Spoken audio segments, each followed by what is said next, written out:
Hello everyone, Lamau Hearthstone here. Did you know Rylak Metalhead is mentioned 3 times by name in the Geneva Convention? And yet, this did not stop Blizzard from adding it back to the minion pool. Rylak is such an insane card. Anytime beasts are in the lobby, you should just think to yourself, how best can I abuse Rylak to win the game? There are so many strong things you can do with Rylak. And I just wanted to show a particularly gross Rylak game I had playing spell scaling Rylak, which is probably the best, or at least one of the best comps this season, by far. The amount of scaling and stats you get is just obscene. But yeah, what's so strong about Rylak? Rylak, for those who don't know, is a tier 4 beast, death rattle, trigger a battle cry of an adjacent minion. Not so crazy on paper. Battle cries are pretty strong. They're supposed to be one-time effects, so you play them and it happens. Rylak lets you do them again. Seems fine on paper. Until you start adding things to the equation. So let's say you have a Bran on the board, then your battle cry is happening 2 times, because Bran doubles your battle cries. And maybe you have a Rivendare on the board, now your death rattles are happening twice, which is then happening doubled again by Bran twice, so now you're having 4 triggers of the battle cry on your board. Okay, it's getting a little scary. Did I mention Rylak was a beast? So you can run Scarabs to reborn Rylak. And now suddenly your Rylak's happening twice and you're getting 8 triggers every single combat. Not to mention Rylak's tier 4 below. You can run Eyes of the Earth Mother, Golden it. Now it's triggering the battle cries of both adjacent minions. If you got another battle cry minion, you're triggering 16 battle cries every single combat. Okay, that's kind of gross, so we can stop there. Oh wait! There's more! You can run Macaw, which is also a beast, so it's always going to be in the same lobbies, which you can reborn and Wind Fury with Scarab, as mentioned before, and Eyes of the Earth Mother because it's also a beast, and that will trigger your Rylak again and again, and yeah, you'll get like 32 triggers now. Not to mention, nothing's stopping you from running multiple Macaws, multiple Rylaks, multiple Rivendares, because Rivendare stacks. Golden Bran obviously makes it a lot better. The battle cry that you're triggering can be golden, and then that's another doubler.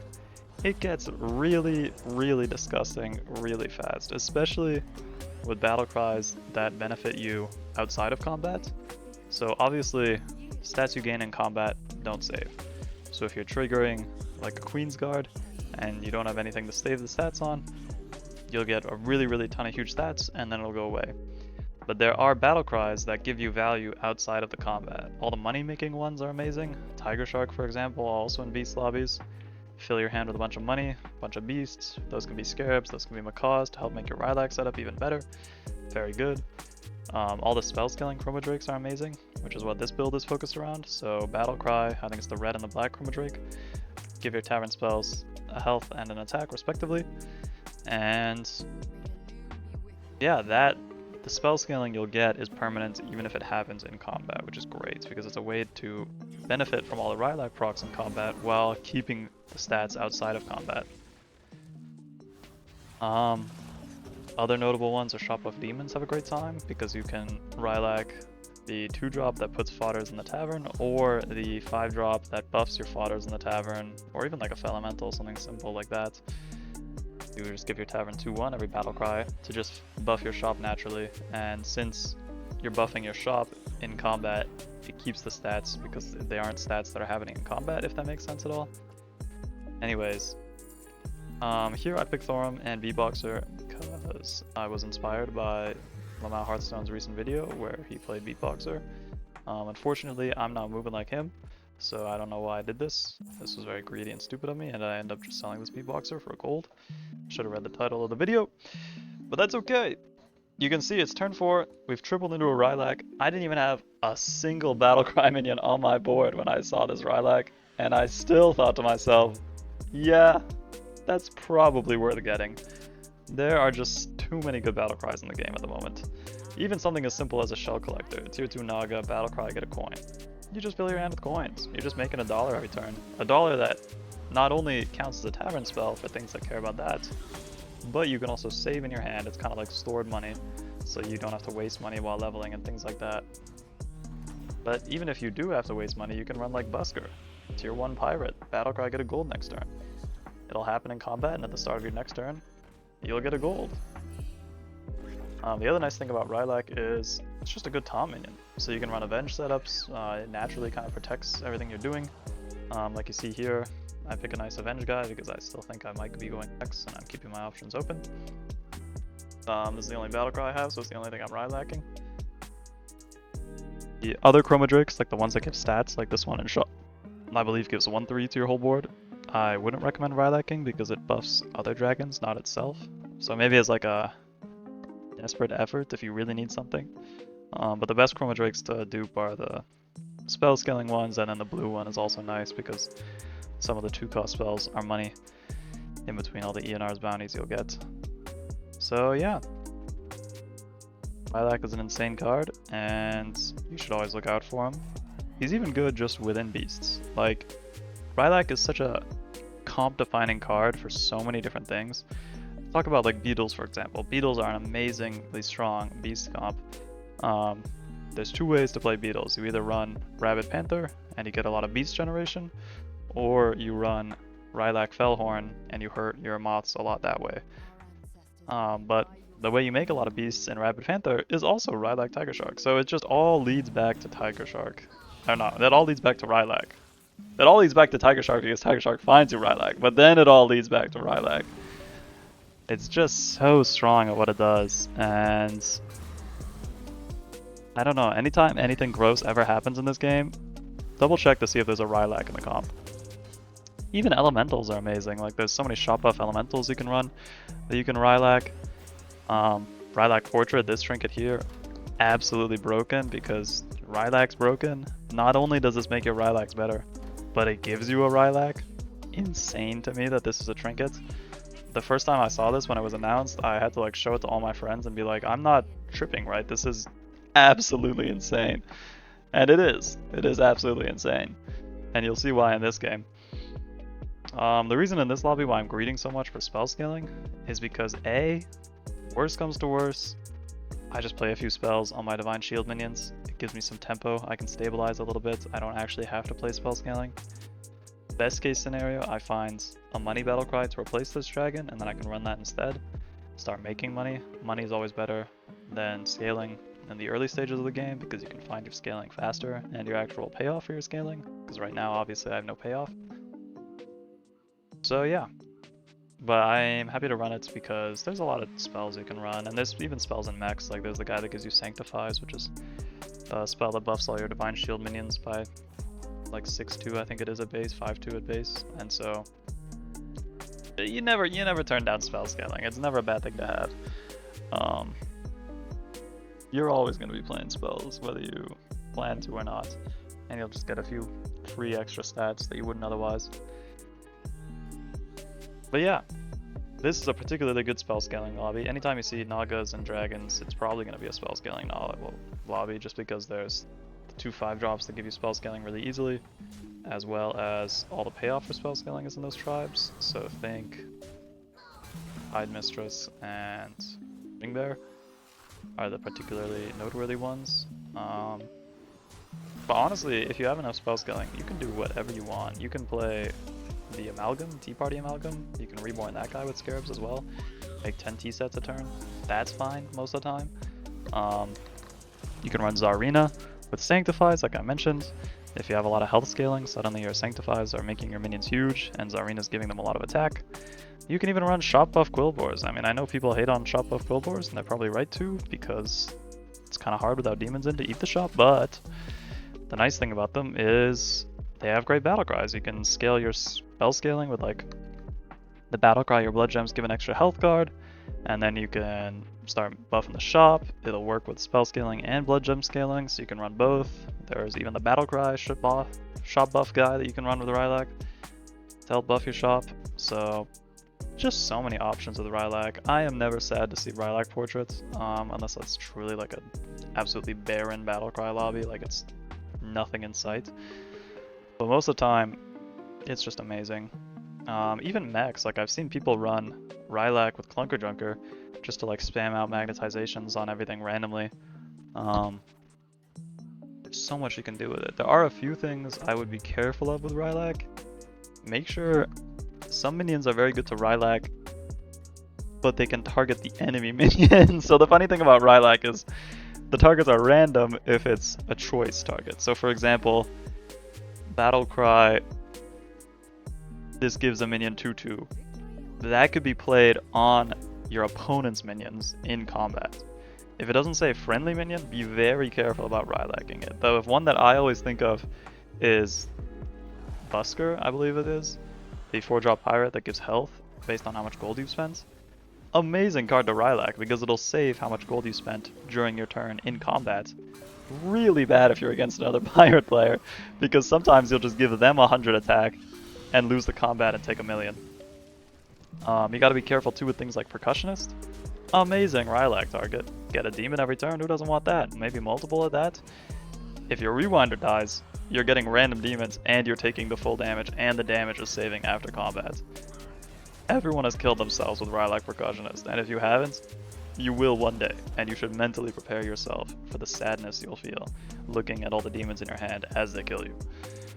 Here I get Bran, which is obviously amazing the second you have Rylak, and I'm still looking for money stuff. I don't really want the Recruiter because I'm kind of looking for a good battle cry. Here I look at the 2/4, but I don't really have anything else going with it. If I had like a Skyblazer or something, or maybe like a Trigor, I'd consider it, but meh. Here I get a nice Scarab, which is always good. I'm debating whether I want Scarab. Maybe I want the 6/2 to help me find a good battle cry. Maybe I roll. Here I'm just really greeting for anything. I've got a decent scaling setup with these automatons. It's not horrible, because I think one of these has an ancestral automaton on it. But yeah. Don't find anything very sadly. But at least I have Bran and a lot of spell scaling. So there's that. Here I think I even buy this spell because I get my beatboxer, so I don't even go down a minion, and it's just really strong this combat because I have a ton of attack and everything, so like hopefully it saves me some health. I can scam some of the units just by having a lot of attack. But yeah, I love Rylak, even though I joke about Rylak being broken. I think it's a very fun card. I would understand if they removed it, but I also understand why they don't. It's one of those cards that like, you'll see a bunch of YouTube videos on it, you'll see a bunch of high rolls on it, you'll see a bunch of people complaining about it because it's one of those cards where it's like so fundamentally important for so many comps that sometimes it can be the most contested unit in a lobby, and if you're not able to find it, your comp doesn't work and it feels pretty bad. But at the same time, it enables so many cool comps in my opinion. The spell scaling comp being one of them. Really cool comp. I like battle cries. I like being able to play them multiple times. I like that beasts have a way to make money. I think that's really cool too. One of the things I didn't like about beasts in the past is that they didn't really do anything. You just kind of had to roll for the pieces and hope you found them all without really having any money. You had to use something else to make money. But yeah, here I'm debating what I want to do. A Quartetron would be if I was going beatboxer. I like Faceless here because it keeps my options open, because I've got all the spell scaling going for me, and I still don't know what I'm playing. So I end up selling the beatboxer because I think I've got nothing going for me mech-wise, and I've got so much going for me spell scaling-wise. And here I finally find an excellent battle cry to dupe, which is this guy that gives you Chroma Drakes, because obviously all the Chroma Drakes are battle cries. And here I get spell payoff, which is like, I was grinning ear to ear when I saw that, because that is just so important to get. Otherwise you just spell scale forever and you never actually find payoff and you die, which has happened to me too many times. But that's why it's really good to have Rylak, because Rylak makes you all the money you need. And here I don't even have to do anything. I'm already making 10 Chroma Drakes a turn with this setup, I'm pretty sure. That is just how insane Rylak is. I'm trying to make sure that Rylak doesn't accidentally proc on the red Chroma Drake with this positioning, because that can happen. You always have to be worried about cleave with Rylak. That is something that kind of beats Rylak. Cleaves and Sindorais are very good. So the cleave minion types generally are elementals and pirates, maybe dragons if you're in a tier 7 lobby. So I'd just watch out for that. Here I'm feeling pretty confident because none of those types are in unless someone's cheating. But yeah, so I'm feeling pretty strong, I'm feeling pretty safe. That's when Rylak's at its best and most abusable. Because there's nothing you can really do to stop it. And yeah, you don't want your Rylak to get too big either. Sometimes you buff your Rylak randomly with your battle cry and then it doesn't die and then you get no scaling. That's why Macaw is excellent, because even if your Rylak doesn't die, your Macaw will still attack and still trigger the Rylak, giving you the benefits. It just has so much safety in Rylak. I think that's the best part about it, is just how redundant it is and how much it has going for it.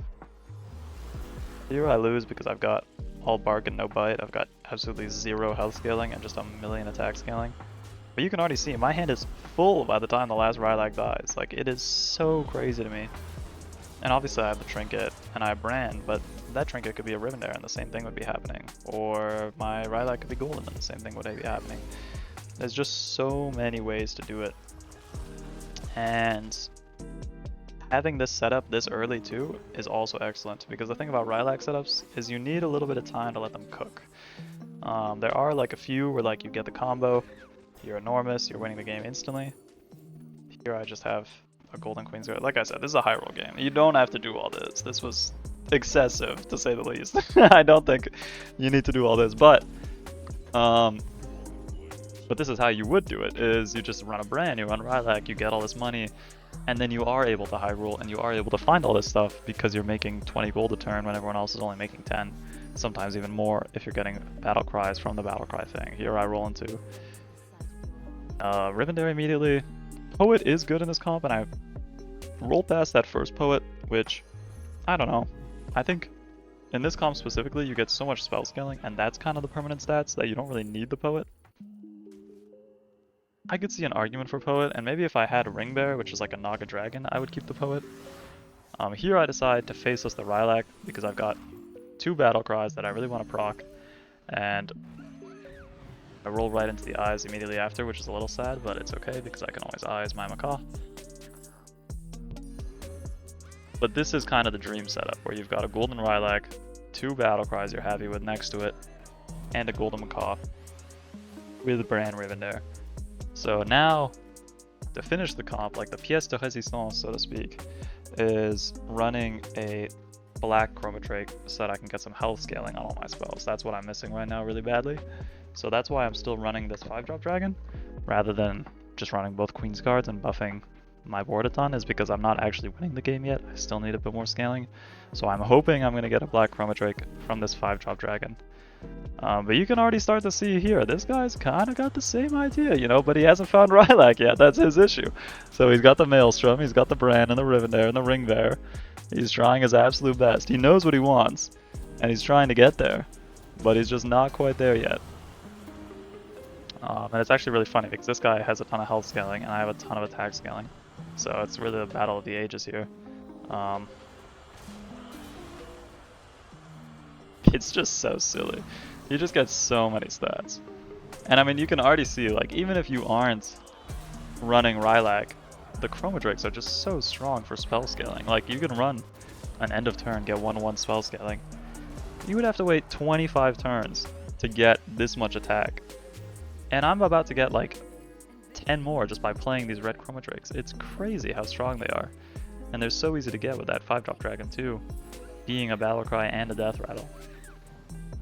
And all these other great Chromadrakes like this one. I get double staff. Like, what? You can get staff, you can get the compass. There's so many good 2-cost spells. There's also a lot of bad ones, but most of the time the benefits far outweigh the downsides. Here I'm just looking for more triples, more Rivendares, more brands. Obviously a mirror shop is amazing here. Thank you, Wisdom Ball. You don't really need Matriarch. I'm just running it while I play spells, so I get a few extra free stats. And yeah, another excellent card that I don't think I ever end up finding is Maelstrom Emergent, the 5-drop or tier 5 Naga that doubles your Tavern spells cast in combat, because that actually works with the death rattle of this Queen's Guard. But yeah, here I believe I buy the armor spell too. Probably after buying the shark, because I'm looking for scarab still. You just get even more safety, because like I said, once you have this Rylak setup, your only enemy is time. You just need to survive long enough to just absolutely sweep the lobby. So here I believe I freeze this, Okay. Here I was thinking of freezing that because of the 5-drop dragon. I could maybe get a golden black Chroma Drake, but I decided against it, which is fair because I'm just looking for another Chroma Drake. So there's a high chance of me just fighting it anyways. But the great thing too about this setup, and the reason this comp is so good, is that your leftmost minion isn't a death rattle next to your Rylak. So your Macaw will attack, it'll trigger the Rylak. For those who don't know, if you have a golden Rylak, it always triggers the left battle cry and then the right battle cry. So it'll actually give me the health scaling before buffing my board, which works perfectly for me because that's exactly what I want it to do. It works great with the Macaw ordering. It's just excellent all around. And you can see one combat of running a singular black Chroma Drake, and look at my spell scaling, up to 20 immediately. My Rylak hasn't even died yet and it's a 20. That is so insane. Nothing beats that. Nothing beats that scaling. I mean, obviously something stupid, but nothing beats that scaling. It is crazy to me. And this is with a non-golden Chroma Drake too. Imagine if that was golden, I would have gotten 40 spell scaling. It is mind-blowing, the numbers that you get to see here. I think last combat I get to truly juice and attack multiple times, and I get 200 health scaling. Here I find eyes, and I'm basically thinking to myself, well, it's been a pleasure and an honor, lobby. I wish you all the best on the next game, and GG's, well played all, because what can you do against this? It's pretty much unscammable because I'm getting a million spell scaling, so if you try to scam me, I can just run whatever I want and buff it. So I can run summon units, I can run divine shield units, I can run anything. Rylak is kind of anti-scam himself because he has reborn. Same with Macaw, you can reborn the Macaw, you can do whatever you want. So here I'm just looking for scarabs, which I find instantly, of course, because this is just a great game and everything went right for me. But yeah, long story short, find a Bran or a Rivendare, find a Rylak, get a Macaw going, reborn it, profit. It is one of the best cards in the game, and one you should always look out for if you're playing Beasts. Because I kid you not, the amount of times that Rylak has won a lobby in my MMR is too many to count. It is a Rylak season, that's for sure. Keep an eye out for Rylak Portrait too. Macaw Portrait's also great because it triggers your leftmost Death Rattle and Battlecry. And so if you're running a Rylak setup like this, it's basically turning your Macaws into Rylaks because they're also doing Battlecries. Not quite as good, obviously, because the best thing about Rylak is that it's a Death Rattle that's doing the effect, so it stacks multiplicatively with Rivendare and whatnot, whereas there's not really anything to double Macaw attack rallies. But still very good. Still amazing. But yeah, that's all I really wanted to talk about. Let me know if you have any questions about this, and if you enjoy seeing these high roll kind of games, or if you just videos. But thank you so much for watching, and I think I'll just let the rest of this game explain itself. I mean, at this point, you just turn off your monitor, go make yourself a cup of tea. You won the lobby.